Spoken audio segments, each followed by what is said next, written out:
We have all encountered a highly specific kind of silence. Maybe it appears in a friend who used to laugh loudly but now just nods. Or maybe, when the background fades and things get difficult, it shows up in you. This reaction doesn't announce itself. There is no dramatic argument or slamming door. It reveals itself in the quiet spaces: a delayed text reply, a suddenly shortened sentence, and an absence of visible conflict. Most of the time, the outside world completely misreads these cues. People assume this person is just tired, that they are temporarily busy, or that they simply don't care anymore. They mistake the quiet for peace. But that stillness is actually a state of being completely overwhelmed by pain. Instead of reacting outwardly, the mind decides to collapse inward, building a barrier to guard against further damage. Going quiet is the heavy, unmanageable accumulation of every ignored thought and unspoken emotion. Clinical psychologists define this behavior as emotional withdrawal. It is a protective coping mechanism where the brain calculates that expressing pain is pointless, and therefore speaking is a risk the mind is no longer willing to take. This calculation rarely starts in adulthood. It is built slowly over years, typically beginning in childhood environments where a child's expression of sadness or frustration was consistently dismissed or entirely ignored by their caretakers. Over time, the brain runs a simple equation. If speaking doesn't lead to resolution, reaching out is a liability. Outward expression is cut off. By adulthood, that internal loop is permanent. They expertly absorb others' emotions, but share absolutely nothing of their own. It creates a deeply conflicted state of mind.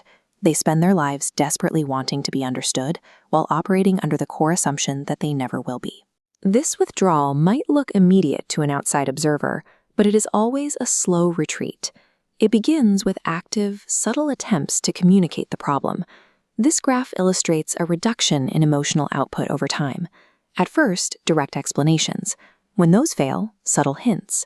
Then reduced reactions, until communication flatlines. That flatline completes an invisible wall, built to preserve dignity, ensuring personal pain can no longer be minimized. But a perfect defense mechanism comes with a severe cost. The exact same wall that prevents them from being dismissed also prevents them from ever being reached. The quiet person successfully trades away any chance of genuine emotional healing, just to guarantee their own psychological safety. If you find yourself pulling back when you're hurt, pause for a moment. Ask yourself if your silence is actually a subconscious plea for someone to finally pay attention. In many relationships, this behavior acts as a silent test. It's an internal, unspoken question. If I stop carrying the burden of explaining myself, will you still try to understand me? When those small shifts in behavior go entirely unnoticed, the nature of the silence changes. The remaining hope disappears, and the distance becomes intentional. Continuing to feel deeply without being understood is exhausting. To survive it, the brain begins to actively detach. It quietly lowers expectations and adapts to a permanent absence of connection. By the time a partner finally realizes something is wrong, they've already replayed the conversations, grieved the loss, and processed the end alone. There comes a point where the cost of that isolation outweighs the comfort of safety.